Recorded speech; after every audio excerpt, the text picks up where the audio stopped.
My voice was barely audible as I stared at the bank statement on my tablet. Transactions between my husband Ryan and someone named Vanessa filled my screen, laying bare months of calculated deception. Our entire savings, gone. Our future, stolen. It was all just a lie.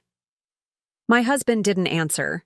He stood in our empty apartment, empty because we had sold everything for this supposed cross-country move, and his silence said more than words ever could.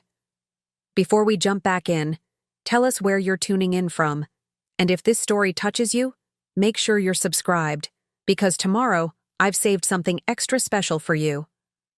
My name is Maya Winters, and until this moment, I thought I was preparing for an exciting new chapter in San Diego.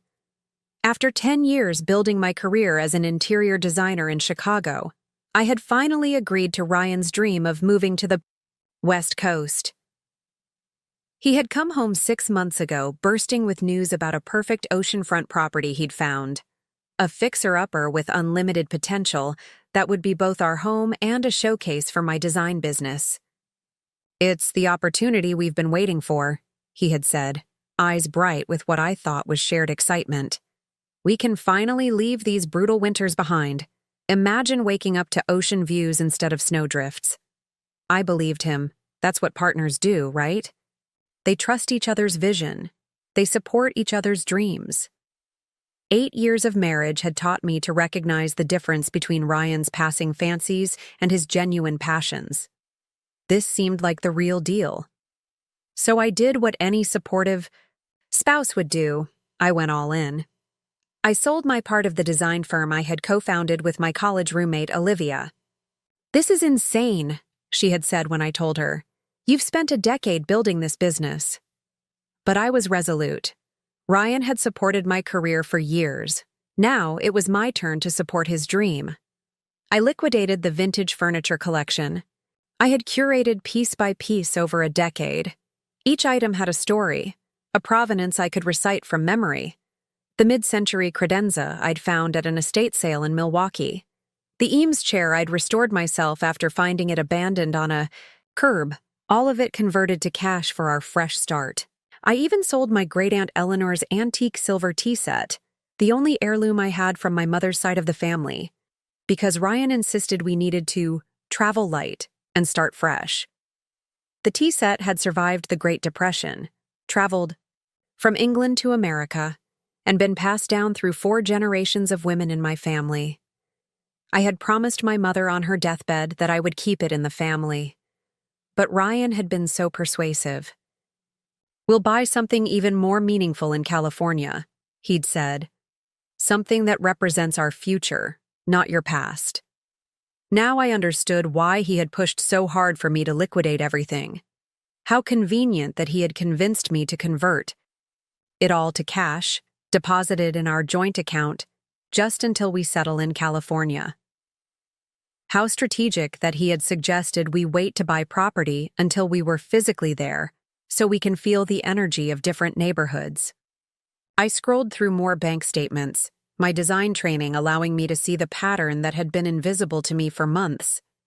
The withdrawals were methodical, timed perfectly to avoid suspicion.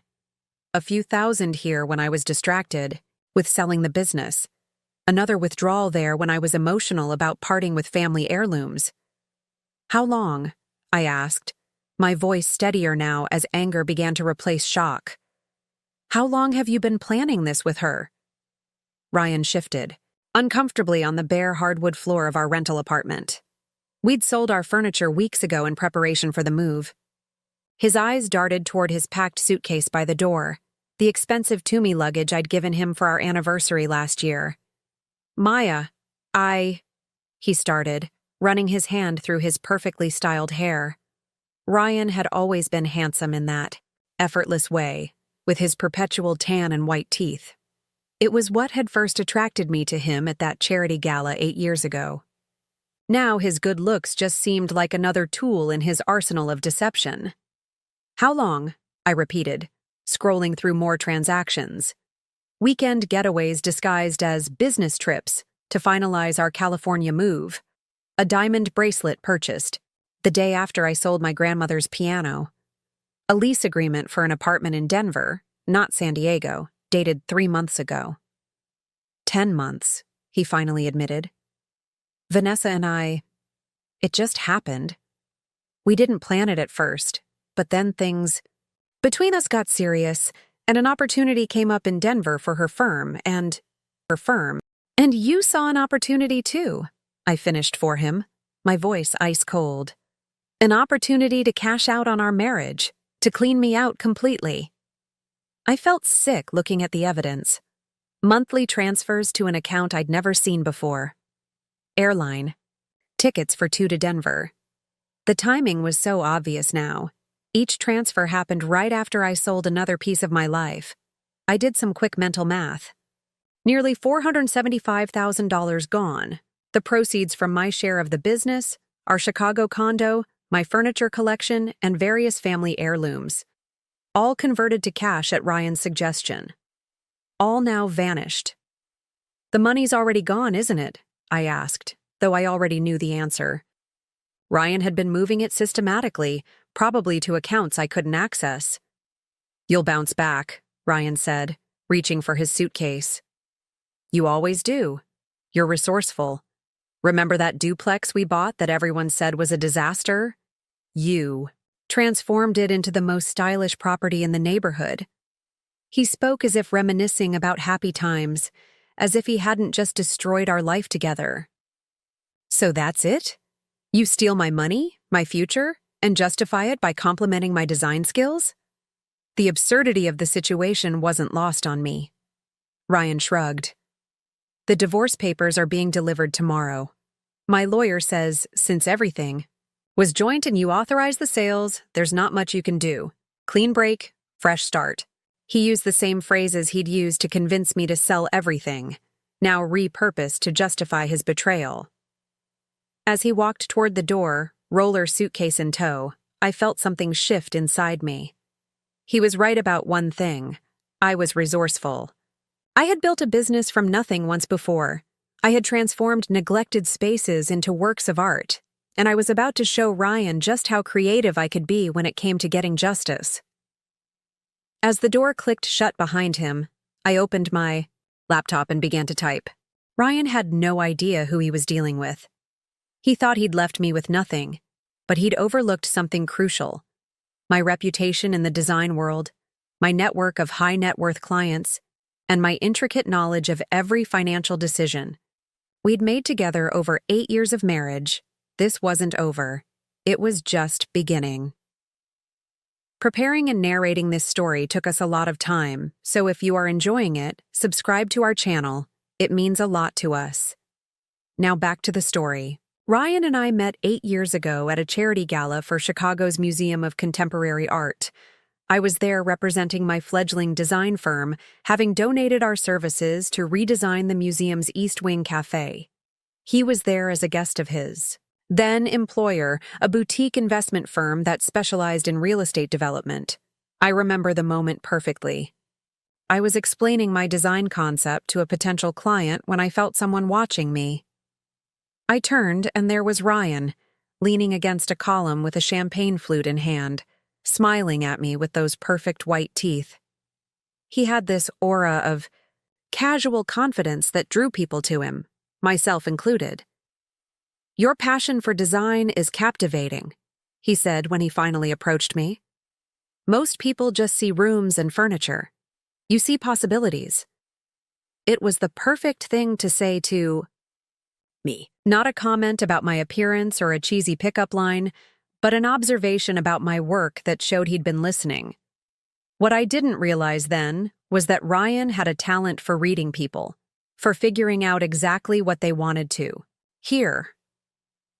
It wasn't genuine insight, it was calculated charm.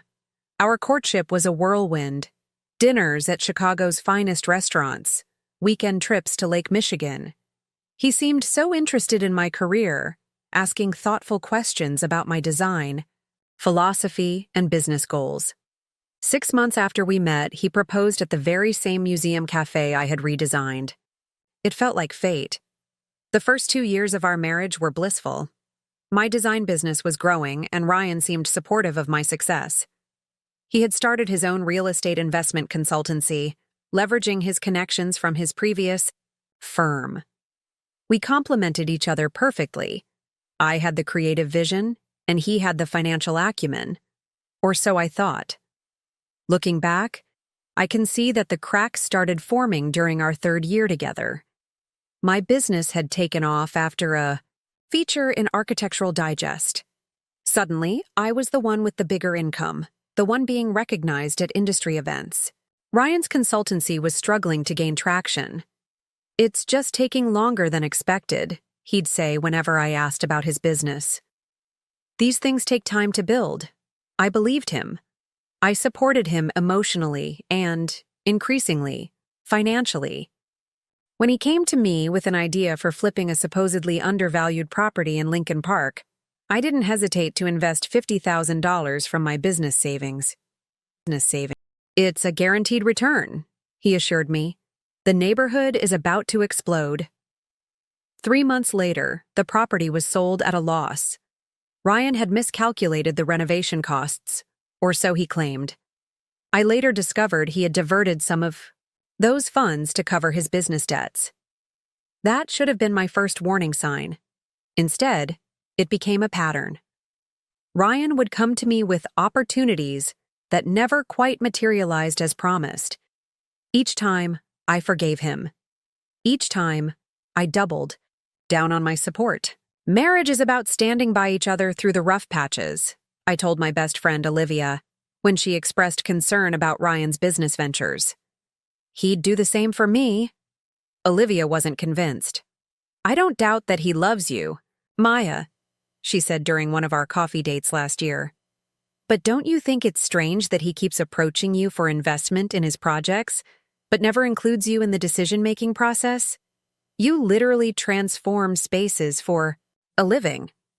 Wouldn't your expertise be valuable in his property developments?" I defended him, of course. "He doesn't want to burden me," I'd replied. "I'm already so busy with the design firm. Besides, he's my husband. I trust him." Trust. Such a small word for such a devastating concept. The signs were all there if I had been willing to see them. The mysterious phone calls he'd take in the garage. The business trips that seemed to multiply but produced no tangible results. The way he started encouraging me to simplify our assets about a year ago, claiming we needed more liquidity for future opportunities. But it was the San Diego dream that really showcased Ryan's manipulative genius. He knew I'd been feeling burnt out after a decade in Chicago's competitive design market. He knew I had a secret Pinterest board filled with California-inspired interiors and oceanfront properties. "I've been thinking," he said one snowy February evening as we shared a bottle of wine. "What if we reinvented ourselves somewhere warm, somewhere you could really showcase your talent for indoor-outdoor living spaces?" He had planted the seed so carefully, letting me believe it was my idea when he brought it up again a month later. By April, he had found the perfect property, a neglected mid-century modern home with panoramic ocean views that just needed someone with your vision to restore it to glory.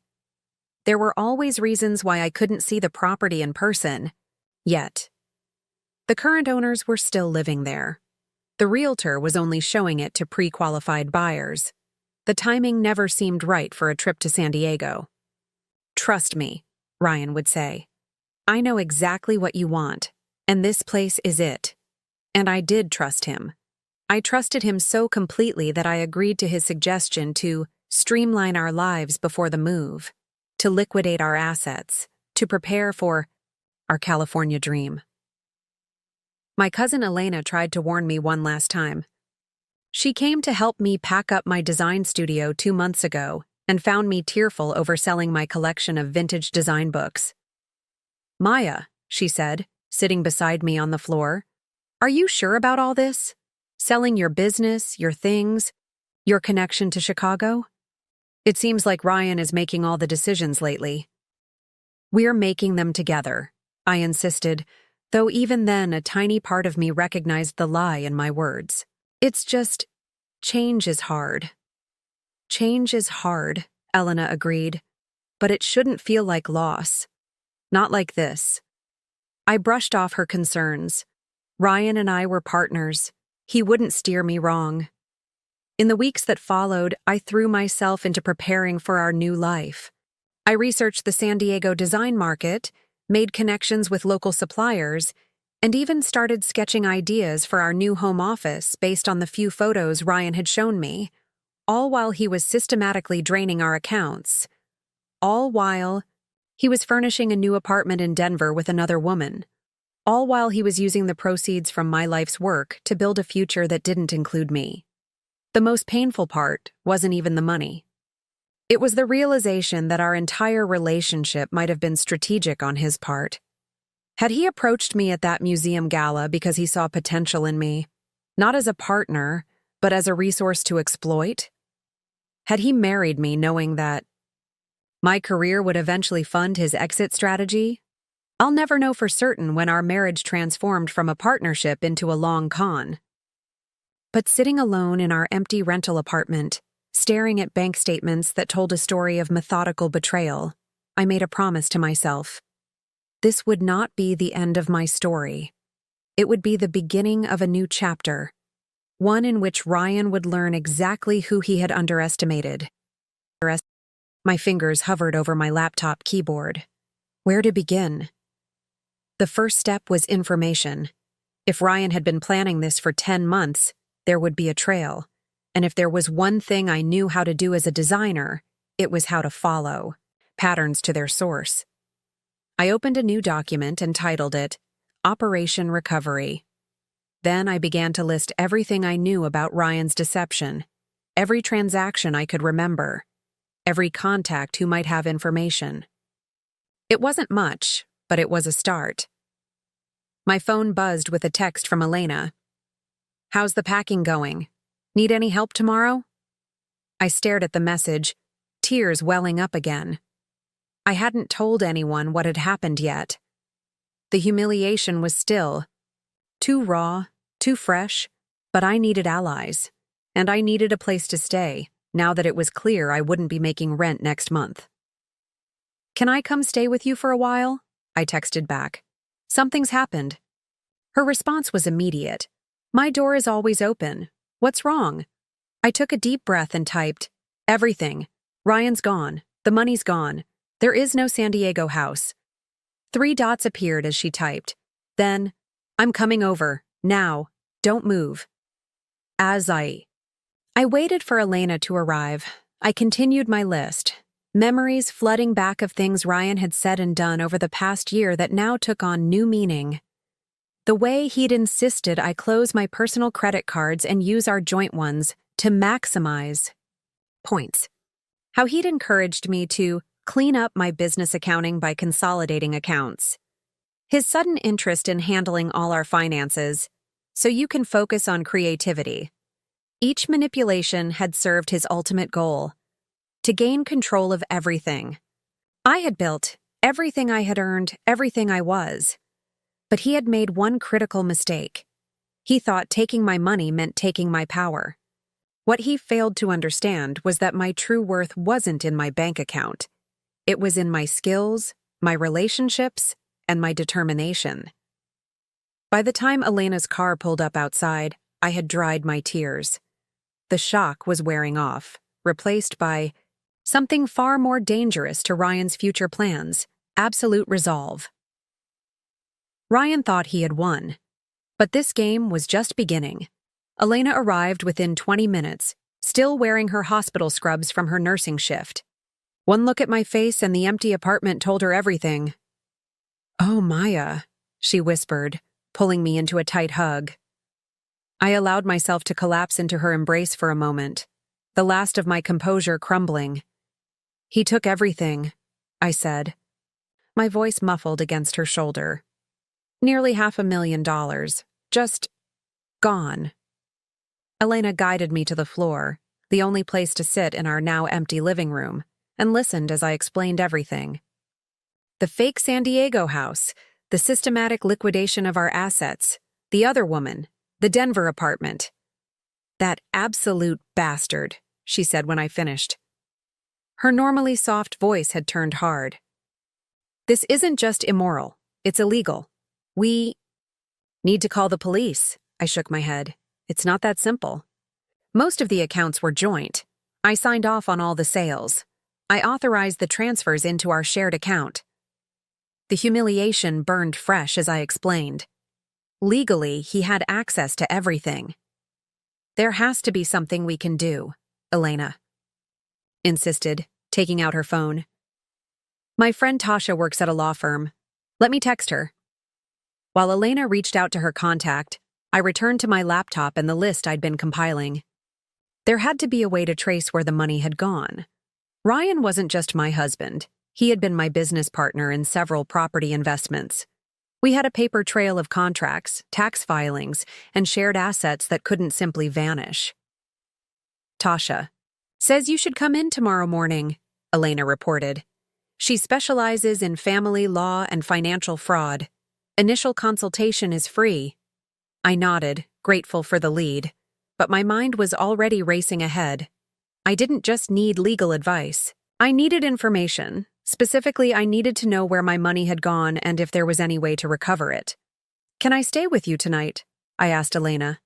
"I can't be here anymore." "Already planning on it," she replied, getting to her feet. "Pack whatever you need. My guest room is yours for as long as you want."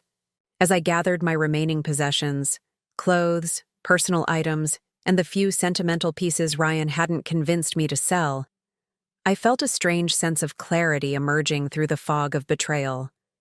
Designer thinking, we called it in my industry. The ability to see problems as opportunities for innovative solutions. This was just another design challenge. A particularly devastating one, but a challenge nonetheless. I barely slept that night, my mind churning with questions and fragmented plans.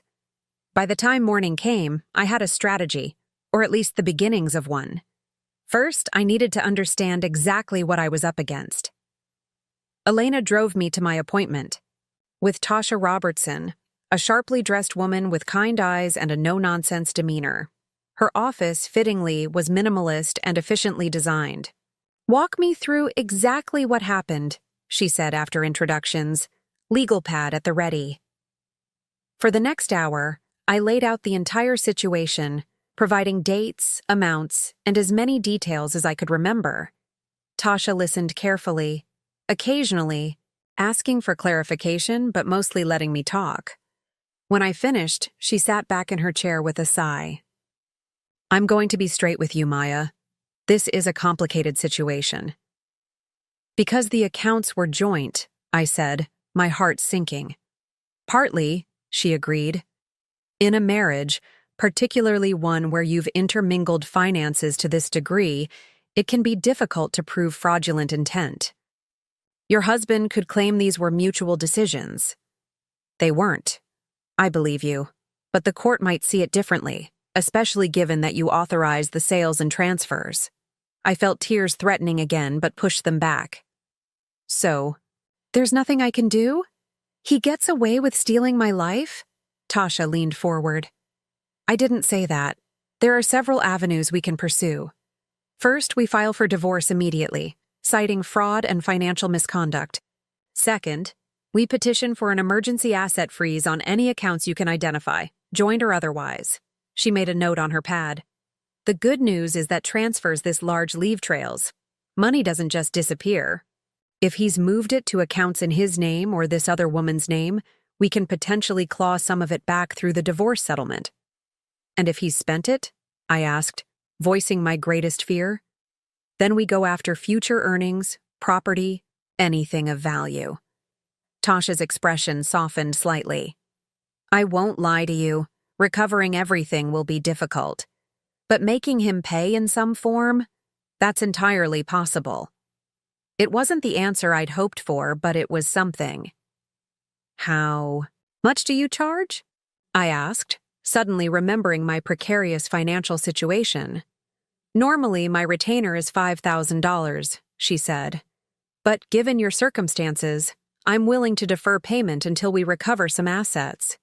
In the meantime, you should apply for an emergency credit card to cover immediate expenses." As Tasha outlined next steps, I felt a weight lifting slightly. Having a plan, even an uncertain one, was better than floundering in betrayal. One more thing, Tasha said as our meeting concluded. Gather every financial document you can find. Bank statements, investment papers, property deeds, tax returns. Anything that shows the flow of money during your marriage. The more evidence we have, the stronger our case. I nodded. Most of our documents were digital. Ryan handled the physical paperwork. Check email accounts, cloud storage, anywhere you might have copies. And Maya? She fixed me with a serious, "Look, don't contact Ryan directly. Everything goes through me now." My next stop was Chicago Trust Bank, where Ryan and I had held our primary accounts for years. I had dreaded this meeting, anticipating disbelief, or worse, pity from people who knew us as a couple. But Jerome Williams, our longtime banker, proved to be a valuable ally. "Mrs. Winters," he said, ushering me into his office. "I was surprised to receive your message. I thought you and Ryan were relocating to California." "That's what I thought too," I replied, the bitterness evident in my voice. "Unfortunately, plans have changed." I explained the situation as clinically as I could. Jerome's expression grew increasingly troubled as I spoke. "I'm very sorry to hear this," he said when I finished. "While I can't discuss specific account activities without proper authorization, I can tell you that significant funds have indeed been transferred out of your joint accounts over the past several months. Can you tell me where the money went?" I asked. Jerome hesitated. "I can't give you specific details without a court order. However," he paused, choosing his words carefully, "I will note that we have a legal obligation to report certain suspicious activities, particularly large cash withdrawals or transfers to offshore accounts." My heart raced. "Are you saying Ryan moved money offshore?" "I'm not saying anything specific, Mrs. Winters, but if you were to obtain a subpoena for our records as part of divorce proceedings, we would of course comply fully." He wasn't giving me direct answers, but his careful phrasing told me something important. Ryan hadn't just transferred money to domestic accounts. He'd moved at least some of it somewhere that would require special legal measures to trace. As I left the bank, I added this information to my mental file. Ryan had always been interested in international investments. Last year, he'd mentioned potential opportunities in Costa Rica and Belize. At the time, I'd thought it was just his usual entrepreneurial enthusiasm. Now I wondered if he'd been establishing offshore accounts all along. By mid-afternoon, I had visited 3 more financial institutions and spoken with our accountant. While no one could provide specific details, without legal authorization, I was beginning to piece together a pattern. Ryan had been methodically moving small amounts, just under the reporting threshold, to various accounts over many months before accelerating the transfers in recent weeks. Our accountant, Paula Chen, had been particularly helpful, though obviously uncomfortable with the situation. "I always dealt primarily with Ryan on your joint tax filings," she admitted, "but there were some questionable deductions last year that I flagged to him. Business expenses that seemed personal in nature." "What kind of expenses?" I asked. "Travel, primarily. Multiple trips to Central America classified as investment research." I advised him that they might not withstand IRS scrutiny without substantial documentation. Another piece of the puzzle: Ryan's supposed business development trips to Scout. Property investments had been more frequent in the past year. I'd even teased him about having a secret life. The irony wasn't lost on me now. As I sat in my car outside the accountant's office, I compiled everything I'd learned so far. Ryan had been planning this for at least a year, possibly longer. He had moved money to multiple accounts, including likely offshore ones. A woman named Vanessa was involved, romantically and possibly financially. They had established a residence in Denver, not San Diego. The transfer of assets had been gradual, then accelerated once I'd agreed to the California move. It wasn't enough to recover my money, but it was enough to start building a case. Tasha had filed the emergency petition for asset freezing, but without specific account information. Its effectiveness would be limited. I needed more, and there was one place I hadn't yet looked. Ryan had always been meticulous about digital security for his business, but less so at home. We had shared passwords for our household management systems, including our home router and family cloud. Storage. If he'd been careless in any of his planning, if he'd used our home network or shared storage for any communications with Vanessa or financial institutions, there might be traces I could find. Elena's apartment became my investigation headquarters. I set up my laptop on her dining table and began the digital equivalent of dumpster diving. First, I accessed our family cloud storage. Most of the recent files were related to our supposed California move. Home listings, neighborhood research, school information for children we had talked about having someday. The level of detail in Ryan's deception was breathtaking. He'd created entire folders of information about a life he never intended us to have.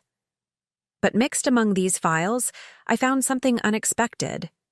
Screenshots of property listings in Denver, specifically luxury condos in the downtown area. One had been circled with a digital red marker with a note attached. V likes this one best. V. Vanessa. I kept digging, working through email backups, shared documents, and photo archives. Most revealed nothing useful, but occasionally I'd find a nugget. A confirmation email for a hotel reservation in Denver from 6 months ago that Ryan had archived rather than deleted. A photo of an attractive brunette woman taken at what appeared to be a restaurant, captured in the background of a business dinner Ryan had documented for tax purposes. Was this Vanessa? I studied the image, zooming in as much as the resolution allowed. She was partially obscured, but I could make out an elegant profile, dark hair swept into a chignon, a diamond tennis bracelet on her wrist. The bracelet caught my attention. I scrolled back through the bank statements I'd gathered, finding the transaction I remembered. A significant purchase at Tiffany & Co.'s 3 months ago that Ryan had claimed was an anniversary gift for his mother. I had never received that bracelet. But it appeared Vanessa had. By evening, my eyes were burning from staring at the screen, but I'd compiled a substantial dossier of digital breadcrumbs.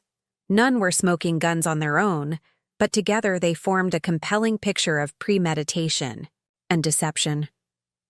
More importantly, I had a last name for Vanessa. In a carelessly saved airline reservation, Ryan had booked tickets for Winters Ryan and Shaw Vanessa to Denver 2 months ago, during what was supposed to be his final scouting trip to San Diego. Vanessa Shaw. Finally, the Mistress had a full name. With trembling fingers, I typed it into a search engine, adding Denver to narrow the results. The internet, as always, delivered. Vanessa Shaw was a real estate agent with Mountain Vista Properties in Denver, specializing in luxury condominiums. Her professional profile showed the same woman from the restaurant photo, smiling confidently at the camera, diamond bracelet gleaming on her wrist. "I found you," I whispered to the screen. My phone buzzed with a text message from an unknown number. My blood ran cold as I read it. "I know what you're doing, Maya. Stop digging. The money's gone. Move on with your life and forget about us. It's over." Ryan was watching me somehow, but instead of frightening me into submission, his message only strengthened my resolve. This wasn't over. Not by a long shot. I stared at Ryan's threatening text message for a long moment before showing it to Elena. "This changes things," she said, her nurse's pragmatism kicking in. "If he's monitoring you somehow, we need to be more careful." "Or more creative," I replied, an idea forming. I wasn't just angry anymore, I was calculating. Ryan's message confirmed something important. He was worried about my investigation. People who've won don't feel the need to issue warnings. "First things first," I said, grabbing a notepad. "I need a new phone and laptop that Ryan has never had access to." Elena watched as I made a list of immediate needs: secure communications, private banking, and temporary living arrangements beyond her apartment. I couldn't risk Ryan tracking me to her home if he was already monitoring my activities. "Maya," Elena said cautiously, "where's this money coming from? You said he took everything." I looked up from my planning. "Not everything," I replied. "Remember? My grandmother's emerald necklace? The one Ryan kept telling me to sell but I refused?" Elena's eyes widened. "You still have it? Safety deposit box at Chicago Trust.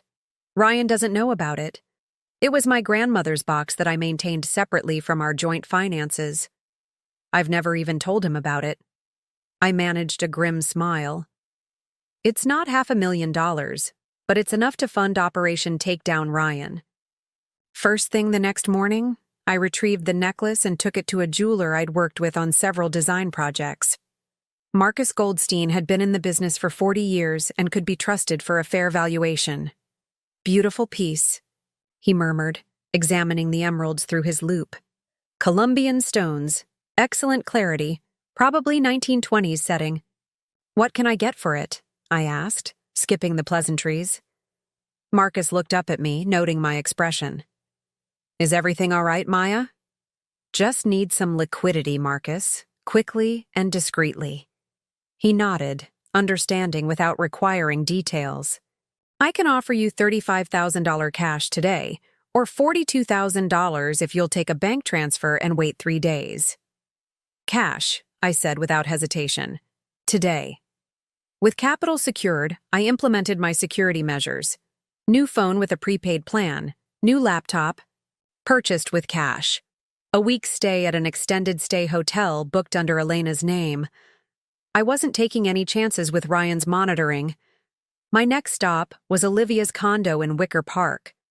As my former business partner and closest friend in the Bay Area Chicago design world, she was my most valuable potential ally. I just hoped she wouldn't say "I told you so" too many times.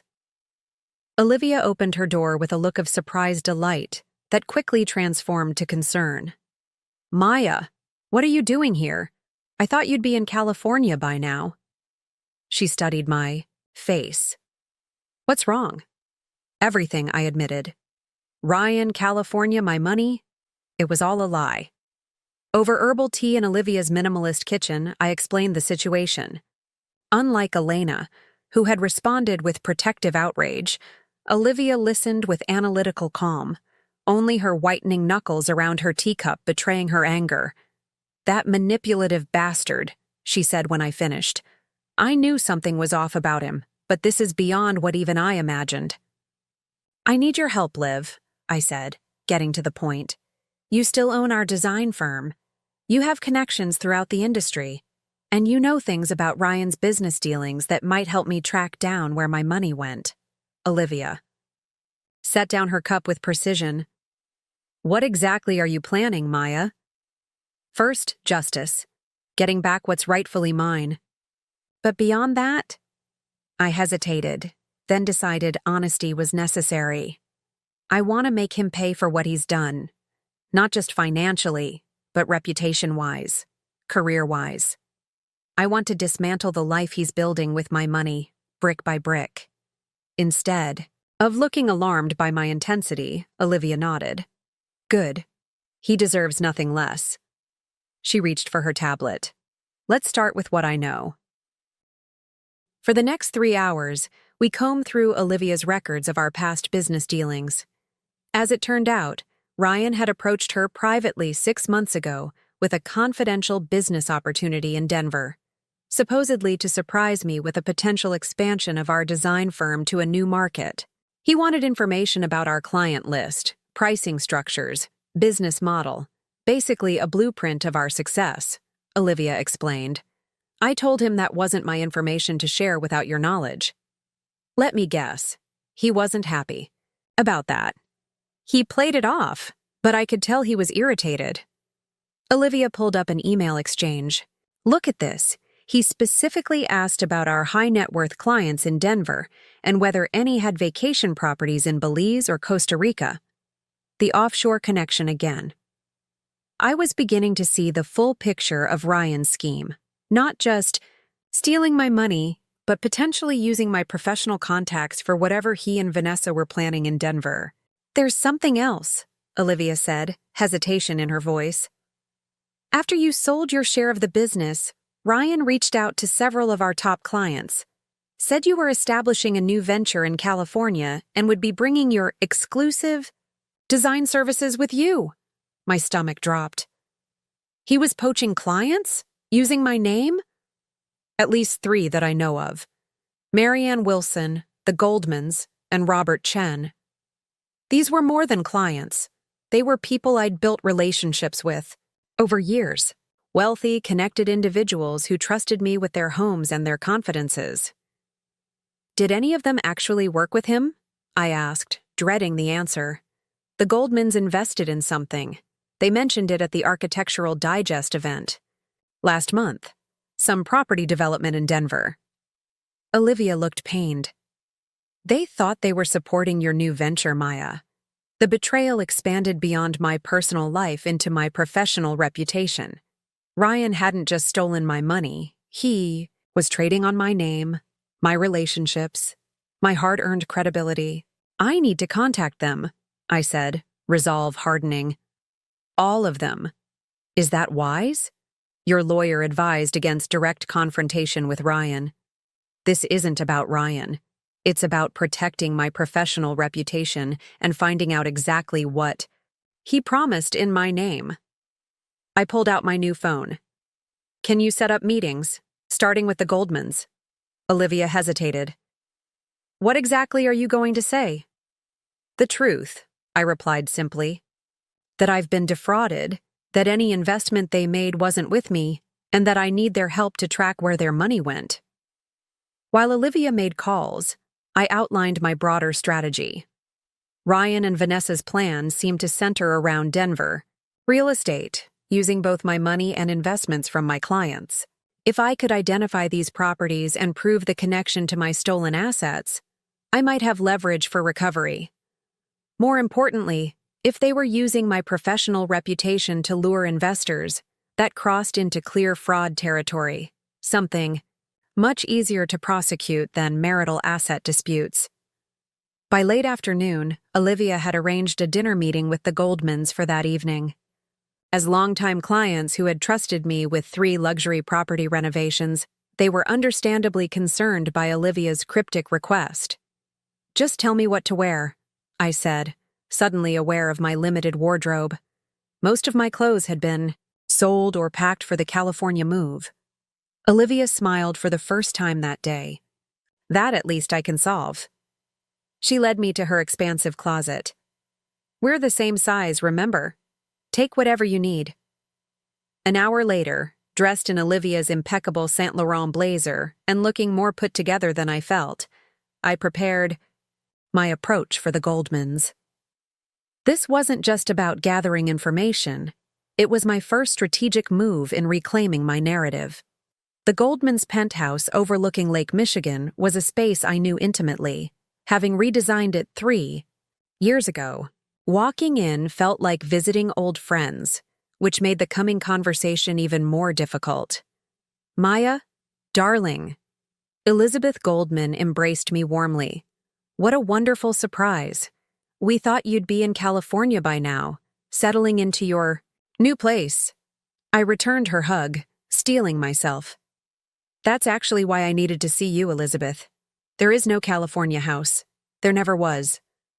Howard Goldman, ever perceptive, gestured toward the living room. "I think we should sit down for this conversation." Over the next half hour, I explained the situation as clearly and factually as I could. The Goldmans listened with increasing concern, exchanging glances as I detailed Ryan's deception. "This is troubling," Howard said when I finished, "especially considering our recent investment." "That's partly why I'm here," I admitted. "Olivia mentioned you invested in a Denver property development that you believed was connected to me." Elizabeth nodded, already rising to retrieve documents from Howard's study. "Ryan presented it as the first of several investment opportunities tied to your new design venture. a luxury condominium development called the Aspen. She returned with a folder containing investment paperwork. As I reviewed the documents, my hands began to shake. The investment was substantial, $250,000, and Ryan had indeed implied my involvement, repeatedly, though carefully avoiding direct forgery of my signature. More damning was the corporate structure. The development company, Summit Vista Holdings, listed Ryan as managing partner and one Vanessa Shaw as director of acquisitions. "May I make copies of these?" I asked. "Take them," Howard said firmly. "We'll get duplicates from our lawyer." Which brings me to an important question, Maya. Have you engaged legal counsel? "Yes, a lawyer named Tasha Robertson." Howard nodded approvingly. "Good. She has an excellent reputation. But for something of this complexity, you might also need a forensic accountant and possibly a prosecutor." He turned to Elizabeth. "Call James Sullivan at the DA's office. This crosses into criminal territory." As long-standing pillars of Chicago society, the Goldmans' connections were extensive and valuable. By the end of our dinner, they had not only promised their full cooperation, but offered to connect me with resources I couldn't have accessed on my own. "Ryan didn't just betray you as a husband," Elizabeth said, as I prepared to leave. "He betrayed our trust as well. We invested because we believe in you, Maya, in your talent and integrity." Howard added, "And we still do. Whatever you need to make this right, we're behind you." For the first time since discovering Ryan's betrayal, I felt a genuine surge of hope. My professional relationships, built on years of trust and delivered excellence, represented a form of capital Ryan couldn't steal, and now those relationships were becoming assets in my recovery plan. As I left the Goldmans building, my phone buzzed with a text from Olivia. "Marianne Wilson confirmed for breakfast tomorrow. Robert Chen for lunch. Also, you got an email from a Denver real estate agent named Caroline Martinez, who says she has information about Vanessa Shaw that you might find interesting.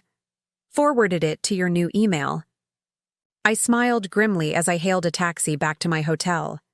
The web was expanding, connections forming. I opened my notebook and added to my growing list of allies and leads. Ryan's warning to stop digging had only fueled my determination.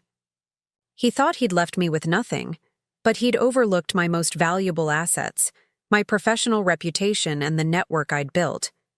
Now those very assets were becoming the foundation of my counterattack. Back in my hotel room, I opened the forwarded email from Caroline Martinez.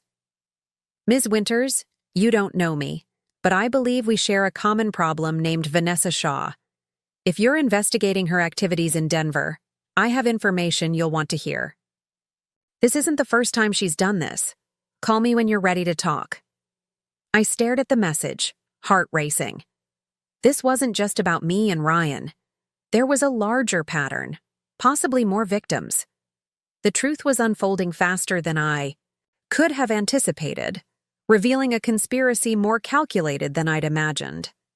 I saved Caroline's contact information and added one final note to my day's observations. Ryan isn't just a cheater. He and Vanessa might be professional con artists. Tomorrow would bring more information, more connections, more clarity. But tonight, I allowed myself a moment of satisfaction. Ryan had underestimated me profoundly. He thought he'd married a designer with a good eye and better connections, someone who could be used and discarded. He was about to discover just how catastrophic that miscalculation had been.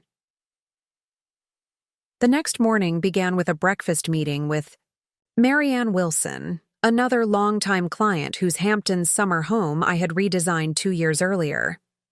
Unlike the Goldmans' sympathetic response, Marianne's reaction to my situation was pure calculated fury.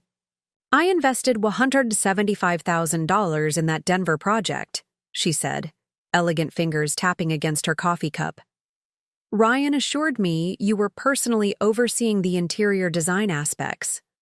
"I had no idea," I replied, watching her expression shift from anger to determination.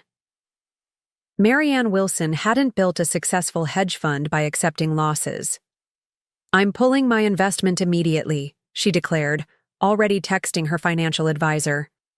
"And Maya, dear, I'm having my legal team look into this. This isn't just a marital dispute, it's securities fraud." By lunchtime with Robert Chen, a tech entrepreneur whose family compound I had designed, the pattern was undeniable. Ryan had approached at least 7 of my high-profile clients, securing investments totaling over $1.2 million for the Aspen development in Denver, all under the pretense of my involvement. "I was actually planning to visit the site next month," Robert admitted, showing me the glossy brochure Ryan had provided. "They broke ground 2 weeks ago." I studied the brochure, my designer's eye catching something unusual. "May I keep this?" "Of course. What do you see?" "These interior renderings," I said, pointing to the elegant designs showcased in the brochure. "They're my work." Robert leaned closer. "Your designs for the development?" "No, these are from the Lakeshore project I did 3 years ago, and this one is from the Sullivan residence. They've been digitally altered to look like new designs for the Aspen." My blood boiled at the blatant theft of my portfolio. They stole my work to sell their fraud. The realization crystallized something important. This wasn't just about the money Ryan had taken from our marriage.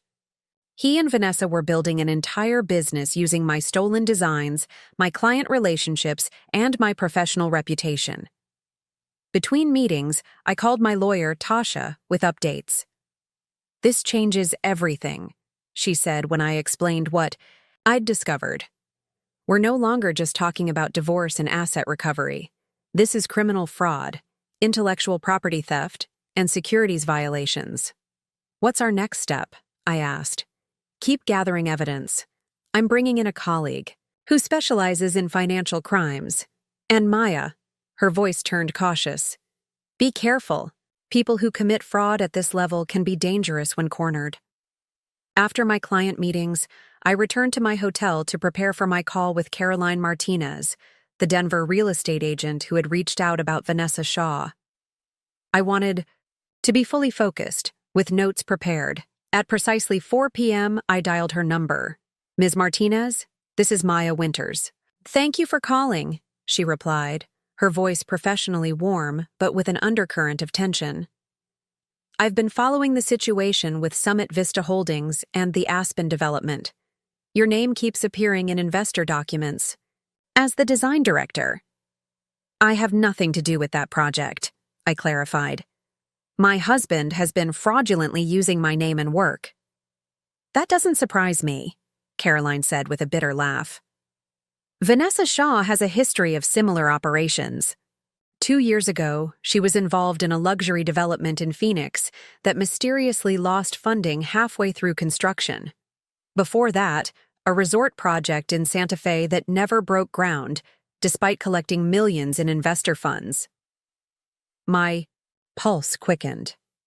Were there legal consequences? Nothing that stuck.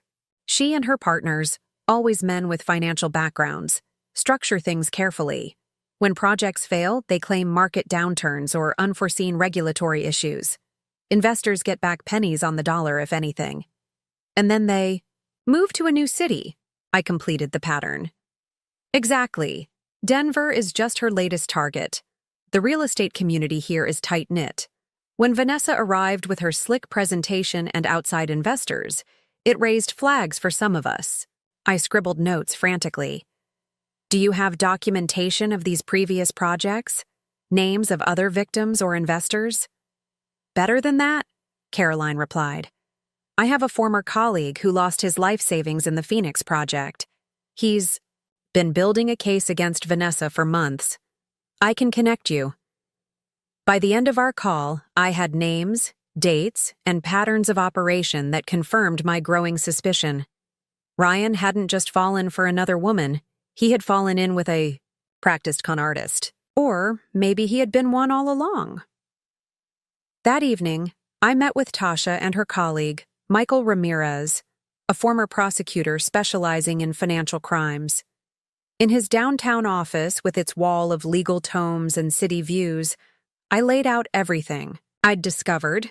"This is organized, systematic fraud," Michael said, reviewing my notes. "Multiple jurisdictions, multiple victims, clear intent to deceive. The good news is that this strengthens your case enormously. The bad news is that it suggests your husband and Ms. Shaw know exactly what they're doing, including how to hide assets." "I have a question," I said. "The Aspen development in Denver, it's actually breaking ground. They're using my client's money to build something real. Why bother with actual construction if it's a scam?" "It's a scam," Michael nodded, appreciating the question. Legitimacy. The most sophisticated frauds include elements of real business. They might build phase 1 of a development using investor funds, showcase it to attract more investors for phases 2 and 3, then claim cost overruns or market changes before disappearing with the larger investment pool. So, the Aspen is just bait for a bigger con, I realized, most likely. And using your reputation and client relationships accelerated their timeline significantly. They piggybacked on trust you spent years building. The extent of the betrayal was staggering. Ryan hadn't just stolen my money, he had weaponized my entire career against me and my clients. As our meeting concluded, Tasha outlined our legal strategy. "We're filing additional motions tomorrow, freezing orders on all identifiable assets, emergency injunctions regarding the Denver property, and formal complaints with the SEC and real estate licensing boards." "Will that be enough to stop them?" I asked. Michael and Tasha exchanged glances. "Legally, we're moving as fast as possible," Tasha said carefully. "But these processes take time, and given what we know about their pattern, they might disappear before the legal system catches up." I finished. Michael nodded grimly. "People like this typically have exit strategies and contingency plans. If they sense the walls closing in, they could liquidate assets and vanish within days." I left their office with a heavy realization. The legal system might eventually deliver justice, but it moved too slowly to ensure recovery of my assets. If I wanted to reclaim what was mine, I needed to move faster and more creatively than Ryan and Vanessa. Back in my hotel room, I spread out all the materials I'd gathered: the investment brochures, client testimony notes, Caroline's information about previous schemes, and the digital evidence of my stolen designs. Something wasn't adding up. If Ryan and Vanessa were experienced con artists, why were they still in Denver overseeing actual construction? Why hadn't they taken the investor money and disappeared already? The answer came to me as I studied the Aspen brochure again. Because the con wasn't complete. The brochure mentioned Phase 1 construction with exclusive Phase 2 luxury units available to early investors only. They were building just enough to attract a much larger second round of investment, likely from my wealthier clients and their networks. Then they would vanish. According to Robert Chen, they had broken ground 2 weeks ago. That meant I had a limited window, perhaps 2 to 3 months, before they would be ready to solicit Phase 2 investments and disappear. I needed to move quickly, but I also needed to be strategic. Confronting them directly would only alert them to run. Legal processes would move too slowly. What I needed was to disrupt their operation in a way they couldn't ignore, but couldn't easily escape. An idea began forming, one that utilized my unique skills and knowledge of their operation. I grabbed my phone and called Olivia. "I need your help with something unconventional," I said when she answered. "I'm listening." "How quickly could we create a professional website and digital presence for a design firm that doesn't exist?" There was a brief pause before Olivia replied, intrigued. "With our industry contacts? 48 hours, maybe less. What are you planning, Maya?" "Something Ryan and Vanessa won't see coming." I explained my concept, a counter-deception that would use their own methods against them. "It's risky and technically not entirely legal, but—" "I'm in," Olivia interrupted. "After what they've done to you and your clients? I'm absolutely in." Next, I called Elizabeth Goldman, whose husband Howard had connections throughout Chicago's business community. Elizabeth, remember how you said you wanted to help? I need to ask a significant favor. By midnight, Operation Countercon was taking shape. It was audacious, possibly dangerous, and definitely walking a fine legal line. But it was also my best chance at not just exposing Ryan and Vanessa, but recovering my stolen assets before they disappeared forever. I fell asleep that night, with my mind racing through contingencies and scenarios. For the first time since discovering Ryan's betrayal, I felt a sense of control returning. He had underestimated me catastrophically, assuming that without money or property, I was powerless. What he had failed to understand was that my greatest assets had never been financial. My design expertise, professional reputation, client relationships, and creative problem-solving abilities were all things he couldn't steal. And now, those very assets were becoming the architecture of his downfall. My phone buzzed with a text message at 3 a.m., waking me from a fitful sleep. It was from an unknown number. Discovered what you're planning. Impressed, but foolish. Back off now, and I'll leave you enough to restart. Continue, and you'll lose everything. Final warning! I stared at the message, heart pounding. How had he known? Who in my growing circle of allies might have tipped him off? Or was he bluffing, trying to rattle me with vague threats? Either way, his message confirmed I was on the right track. Ryan was worried enough to reach out directly, breaking the no contact rule his lawyer had surely advised. Instead of frightening me, his threat crystallized my resolve. I typed a response, then deleted it.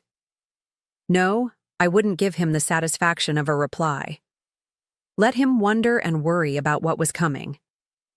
Turned my phone off and went back to sleep, more determined than ever. Tomorrow, I would set my plan in motion, a plan that would show Ryan exactly who he had underestimated. The next morning, I convened my growing team of allies at Olivia's design studio. The space, with its wall of fabric samples, material boards, and digital rendering screens, felt like coming home. This had been my professional world before Ryan convinced me to sell my share of the business. Operation Countercon is officially in motion, I announced to the assembled group. Olivia, Elena, Tasha, Michael Ramirez, and 2 new additions, James Sullivan from the District Attorney's Office, Howard Goldman's contact, and Caroline Martinez, who had flown in from Denver early that morning. Before we proceed, Tasha cautioned, I need to emphasize that some aspects of this plan exist in a legal gray area.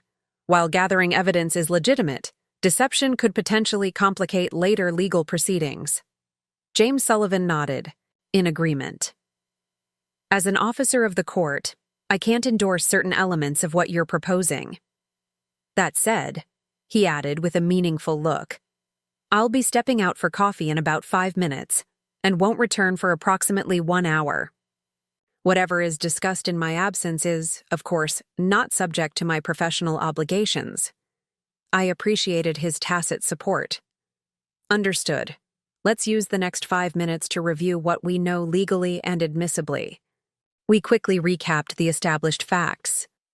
Ryan had manipulated me into liquidating assets worth approximately $475,000. He and Vanessa Shaw had created Summit Vista Holdings to develop the Aspen in Denver. They had fraudulently used my name, reputation, and design work to secure at least $1.2 million from my clients.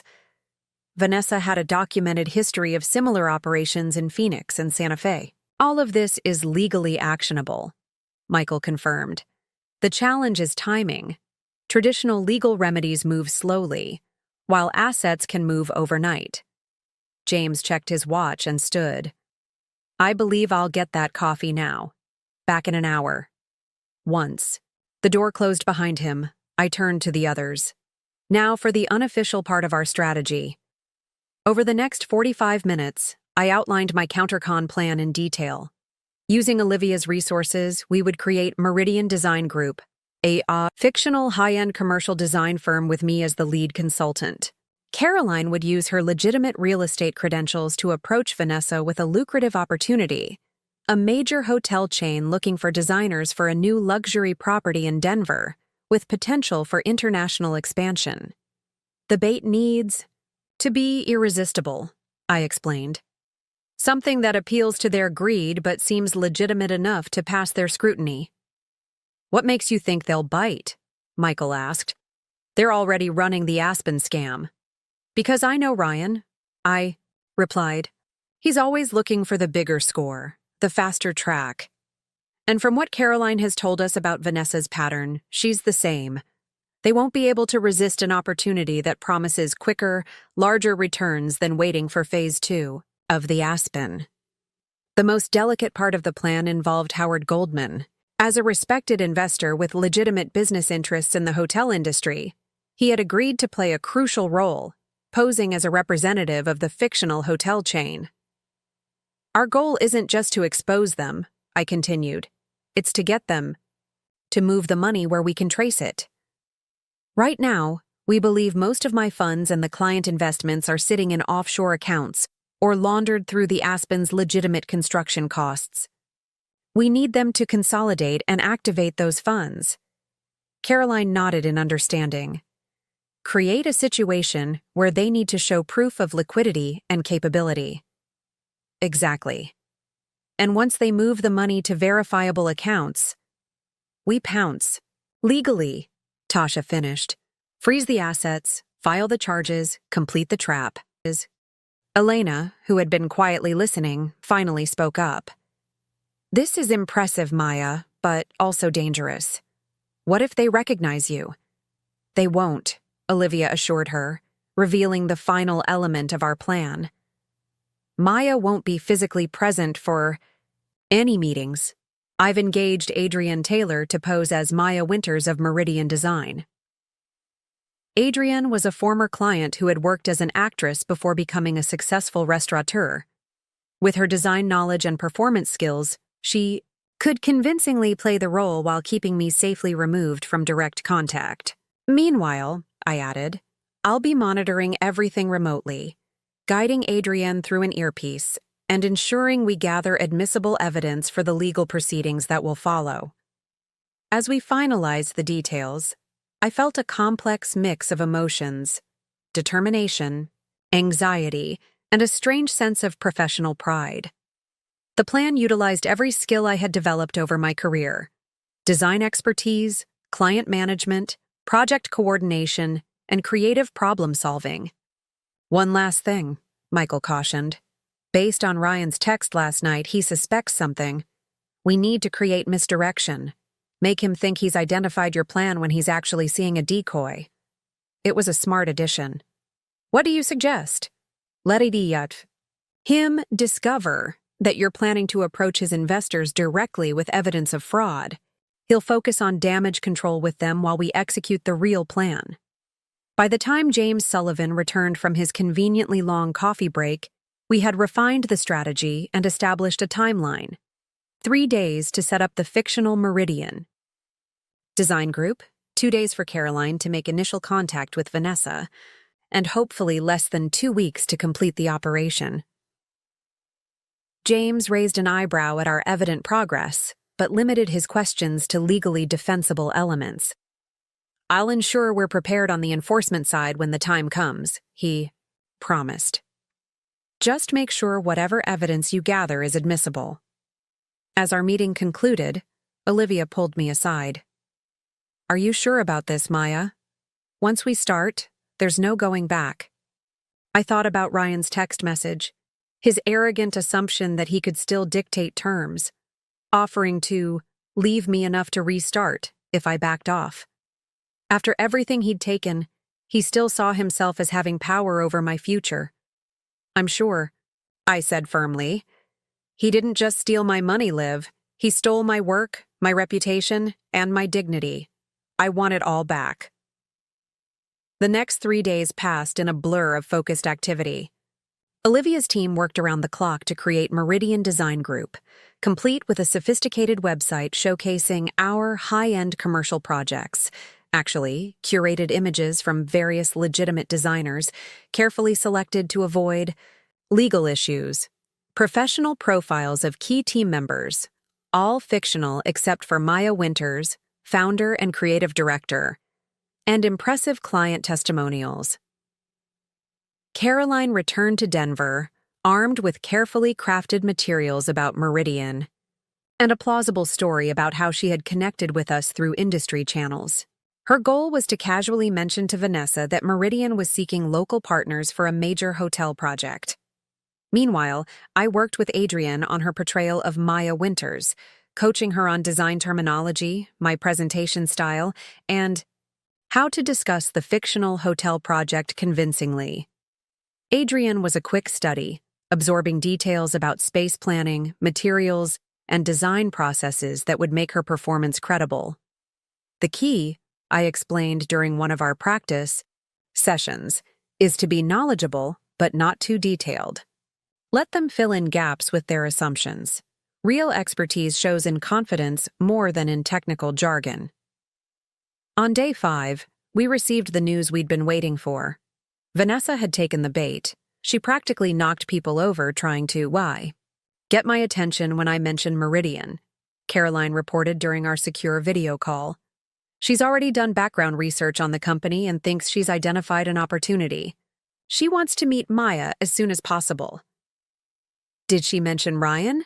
I asked. No, which is interesting. She's positioning herself as the sole principal of Summit Vista Holdings. Based on what she said, I don't think she's told Ryan about this opportunity yet. That was unexpected but potentially useful. If Vanessa was keeping secrets from Ryan, it could indicate cracks in their partnership. Cracks we might exploit. We scheduled the initial meeting for 3 days later at a upscale Denver hotel. Howard Goldman would arrive first as Richard Kensington of Lux International Hotels, followed by Maya Winters, Adrienne, with Caroline facilitating the introductions. The night before the meeting, I could barely sleep. So much depended on this plan succeeding. If Vanessa became suspicious, if Adrienne's performance wasn't convincing, if Ryan discovered the truth, any number of things could go wrong. I was sitting in my hotel room reviewing the operation details one last time when my phone buzzed with a text from an unknown number. Received divorce papers today. Generous settlement offer attached. Accept by tomorrow and this all goes away. Last chance, Maya. So that was his counter move, trying to pressure me into a quick settlement before our legal actions gained momentum. I forwarded the message to Tasha without responding to Ryan. Her reply came quickly. Standard intimidation tactic.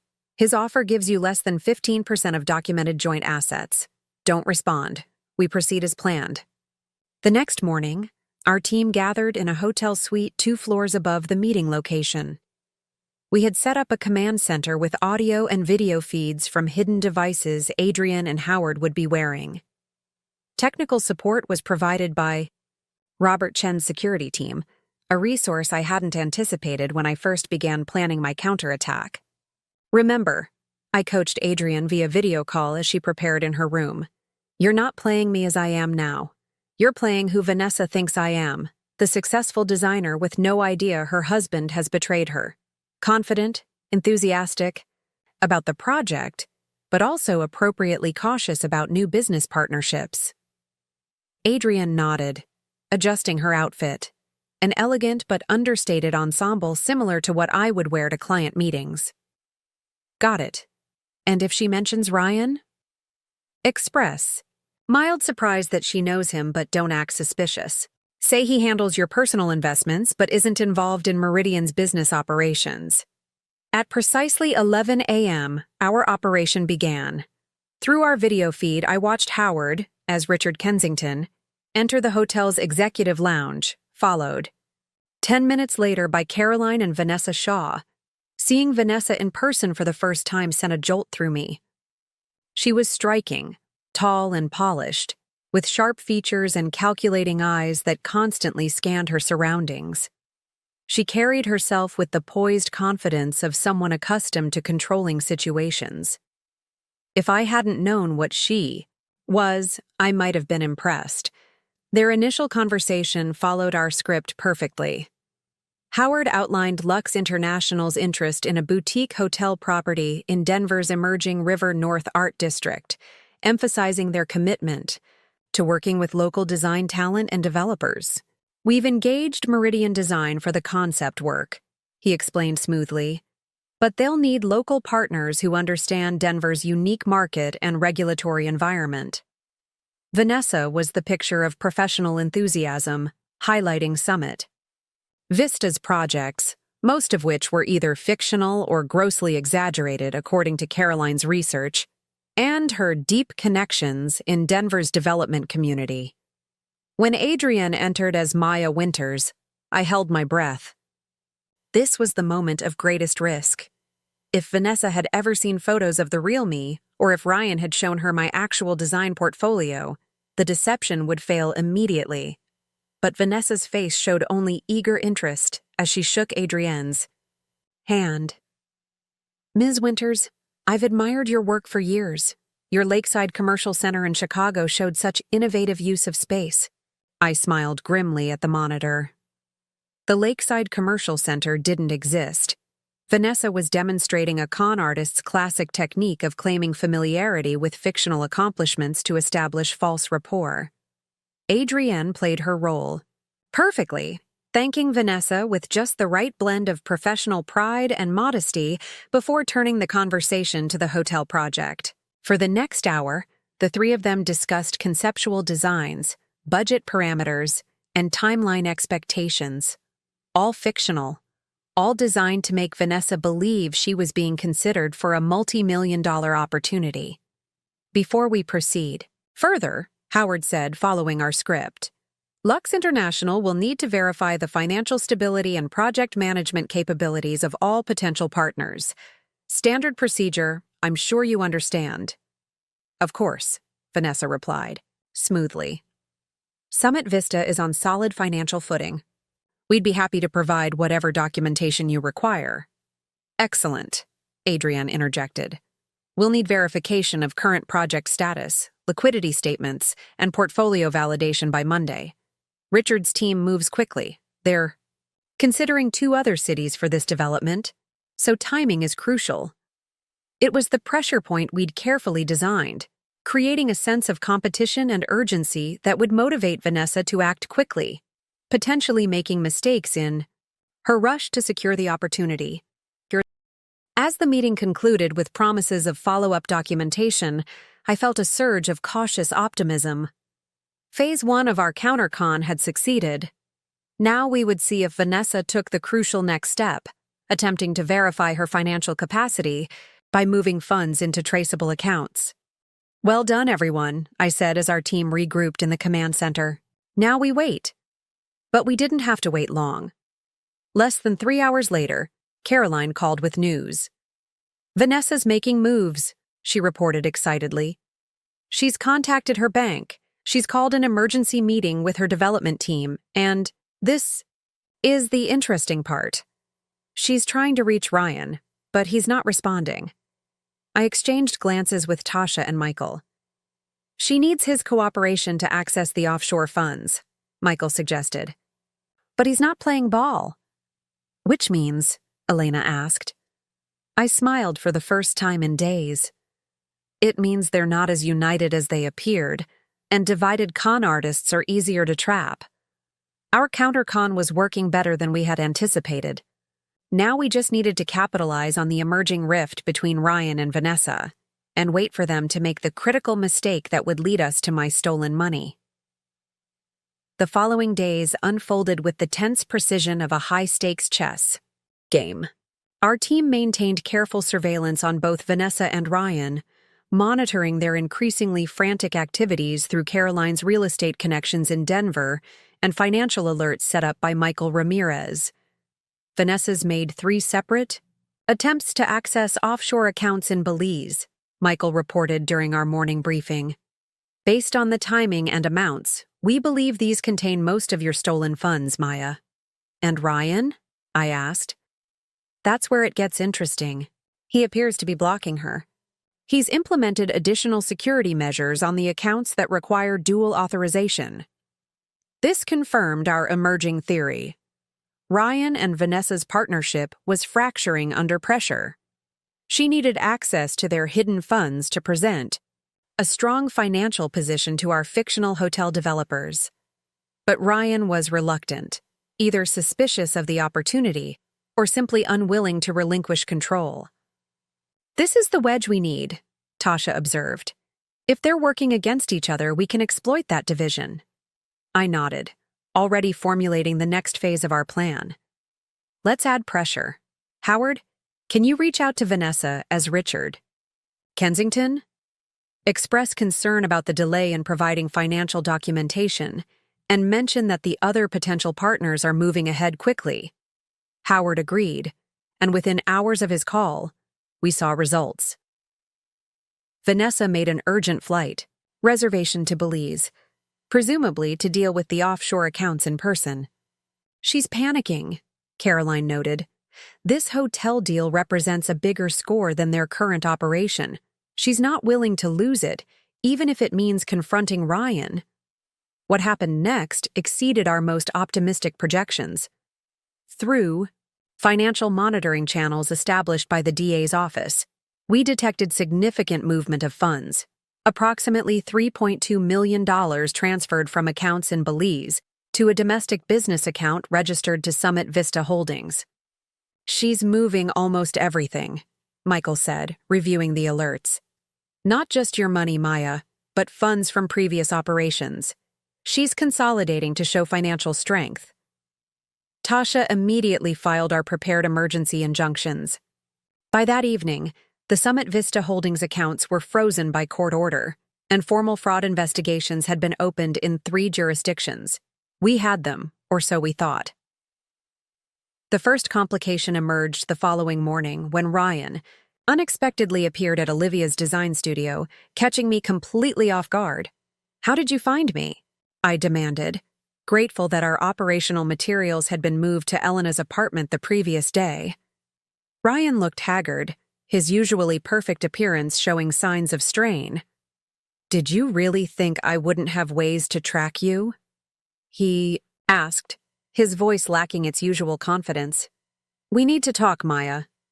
"My lawyer advised against that," I replied coldly, already texting Elena an SOS under the desk. "Everything goes through her now." "Your lawyer," he repeated with a bitter laugh. "You've been busy with more than lawyers. I know about your Denver operation, the fake design firm, the fictional hotel project." My heart raced, but I kept my expression neutral. "I have no idea what you're talking about." "Don't insult my intelligence. It was clever, I'll give you that." He ran a hand through his disheveled hair. "But you have no idea what you've done. Vanessa isn't who you think she is. A con artist with a history of investment fraud. I think I know exactly who she is." Ryan's eyes widened slightly. He hadn't expected me to know that much. "She's more dangerous than that. When she realizes she's been played." He trailed off, genuine fear crossing his face. Before I could respond, Olivia entered from the back room, alerted by my text to Elena. "You need to leave, Ryan," she said firmly, "or I'm calling security." Ryan ignored her, focusing intently on me. "The accounts are frozen. I can't access anything, and neither can she. When she can't deliver the money she promised certain people, dangerous people, in Denver." He swallowed hard. "I came to warn you. Stay away from Denver. Stay away from this whole situation." With that cryptic warning, he left, shoulders slumped in defeat. Olivia looked at me questioningly. "What was that about?"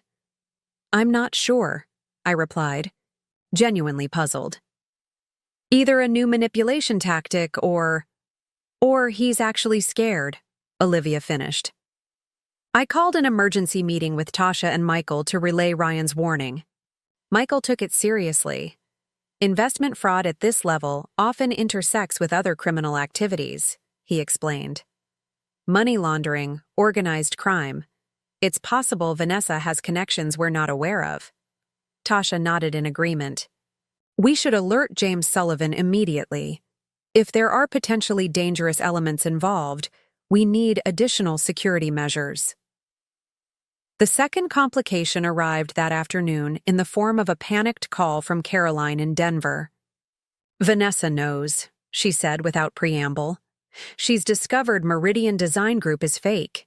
She went ballistic in her office, screaming about being set up and betrayed. Then she made some calls in Spanish that my contact couldn't understand, and now she's disappeared. A chill ran down my spine as Ryan's warning echoed in my mind. What about the Aspen development site? Abandoned. The construction crew was told the project is on indefinite hold. Maya, Caroline's voice lowered. My contact overheard Vanessa mention your name before she left. She knows you're behind this. Security protocols were immediately implemented. Elena and I moved to a secure location arranged by James Sullivan. Tasha accelerated our legal proceedings, and Howard Goldman provided private security for everyone involved in our operation. For 3 tense days, we waited for Vanessa's next move, advancing our legal case while taking every precaution against potential retaliation. The breakthrough came from an unexpected source: Ryan himself. He's turned himself in, James Sullivan announced during a secure conference call. Full confession.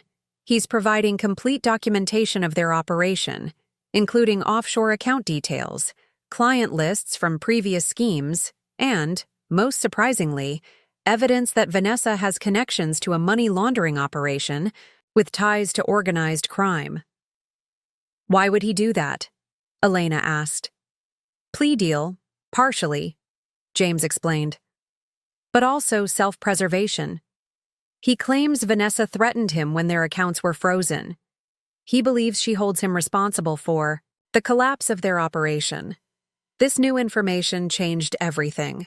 With Ryan's cooperation, authorities in 3 states coordinated efforts to locate Vanessa. International financial alerts were issued for the accounts we hadn't yet identified.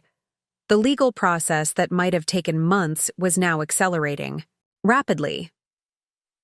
1 week later, Vanessa Shaw was apprehended at the Canadian border with false identification and $50,000 in cash, a pittance compared to the millions now frozen in various accounts.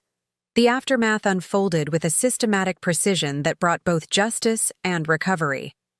Ryan's plea agreement required full restitution to all victims, including me. While he would serve a reduced sentence, 5 years instead of the potential 15, his cooperation proved invaluable in building cases against Vanessa and her associates from previous schemes. Vanessa, facing charges in multiple jurisdictions, without the benefit of cooperation agreements, was looking at a minimum of 20 years. Her previous victims, identified through Ryan's testimony, were finally seeing justice after years of believing their losses were simply bad investments. As for me, the financial recovery exceeded my expectations. The frozen accounts contained not only my stolen $475,000, but substantial investment returns that had accumulated before being misappropriated. My clients who had invested in the Aspen would receive full restitution plus interest. The legal expenses were covered by asset forfeitures from Vanessa's previous operations, but the most valuable recovery wasn't financial. 3 months after Ryan's arrest, I sat in Olivia's design studio reviewing plans for our newly reformed partnership. When Ryan had convinced me to sell my share of the business, Olivia had never actually brought in a new partner, holding out hope that I might someday return. I always knew you'd be back, she said, sliding updated partnership papers across the table, though I didn't anticipate the dramatic circumstances. I smiled, signing the documents that officially reinstated me as co-owner of what was now Winters and Porter Design Associates. Sometimes you need to lose everything to remember what really matters. The studio door opened, and Elena entered with lunch for our small celebration. Any word on the Milano project? She asked, referring to a major renovation we were bidding on. We got it, Olivia confirmed. The client specifically requested Maya as lead designer. Your reputation not only survived, it's stronger than ever. That was the true victory. Ryan had stolen my money, but my professional reputation, built through years of genuine talent and hard work, had proven resilient. In fact, the publicity surrounding the case had actually enhanced my standing in the design community, with new clients seeking out my tenacious attention to detail and creative problem-solving skills. Later that evening, I returned to my new apartment, a modest but stylish space I had furnished thoughtfully, each piece chosen for meaning rather than status. On my coffee table sat a small wooden box containing my grandmother's emerald earrings, the matching set to the necklace I had sold to fund my counteroffensive. I had repurchased them from Marcus Goldstein, who had held them aside, hoping I would return. My phone buzzed with a text from Tasha. Final restitution order signed today. Recovery process complete. Congratulations, Maya. Justice served. I sat by my window overlooking the Chicago skyline, reflecting on the journey of the past 6 months. Ryan had believed that by taking my money, he was leaving me with nothing. What he failed to understand was that my true assets were never in our bank accounts. My design talent, professional relationships, and inner resilience, these were things he couldn't steal or diminish. In fact, his betrayal had only strengthened them, forging them in the fire of adversity into something more powerful than before. The irony wasn't lost on me. In trying to destroy me, Ryan had inadvertently forced me to rediscover my own strength. He had stripped away the external trappings of success to reveal the unshakable foundation beneath. My phone buzzed again, Elena checking if I was still joining her and Olivia for dinner. I texted back a quick confirmation, then stood to get ready. As I prepared to leave, I caught my reflection in the entryway mirror, a woman transformed not by loss, but by reclamation. The person looking back at me was stronger, wiser, and finally, completely free. Ryan had tricked me into selling everything I had, but in doing so, he had unwittingly led me to discover the one thing that couldn't be sold or stolen: my own indomitable spirit. That was the ultimate victory, and not even Ryan could take it away. Epilogue. 1 year later, I stood in the entryway of a completed design project, a women's business center funded by the Goldmans and dedicated to helping women rebuild after financial setbacks and relationship betrayals. The Maya Winters Wing for Financial Empowerment. Read the elegant sign beside the door, making me simultaneously proud and slightly embarrassed. I had initially objected to the naming, but Elizabeth Goldman had been insistent. Your story needs to be told, she had argued. Not just the betrayal, but the recovery. Especially the recovery. Inside, the space embodied everything I had learned. Through my ordeal, strength disguised as beauty, functionality masked as elegance, resilience hidden within apparent delicacy. The design told a story of transformation, exactly as I had intended. As I made final adjustments to a display about financial independence, my phone rang with a call from James Sullivan. Thought you'd want to know, he said after brief greetings. Ryan's been approved for early release based on his continued cooperation. He'll be out in 6 months. I absorbed this news with surprising equanimity. Thank you for letting me know. Does that concern you? James asked carefully. I considered the question honestly. No, I replied, realizing it was true. That chapter of my life is closed. After we hung up, I continued arranging the center's opening gala, working alongside Olivia and our growing team. Our design firm had expanded, adding a division specifically focused on financial institution and educational spaces. My experience had unexpectedly created a unique niche for us in the industry. That evening, as we celebrated the center's completion with champagne and quiet pride, Elena raised her glass in a toast. To new beginnings, she said, and to the unexpected, gifts that sometimes come disguised as catastrophes. I smiled, clinking my glass against hers. Ryan had tricked me into selling everything I had, believing he was leaving me with nothing.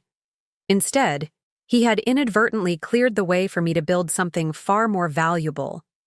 A life defined, not by what could be taken away, but by what could never be lost. And for that unexpected outcome, I could almost thank him. Almost. Up next, you've got 2 more standout stories right on your screen. If this one hit the mark, you won't want to pass these up. Just click and check them out. And don't forget to subscribe and turn on the notification bell so you don't miss any upload from us.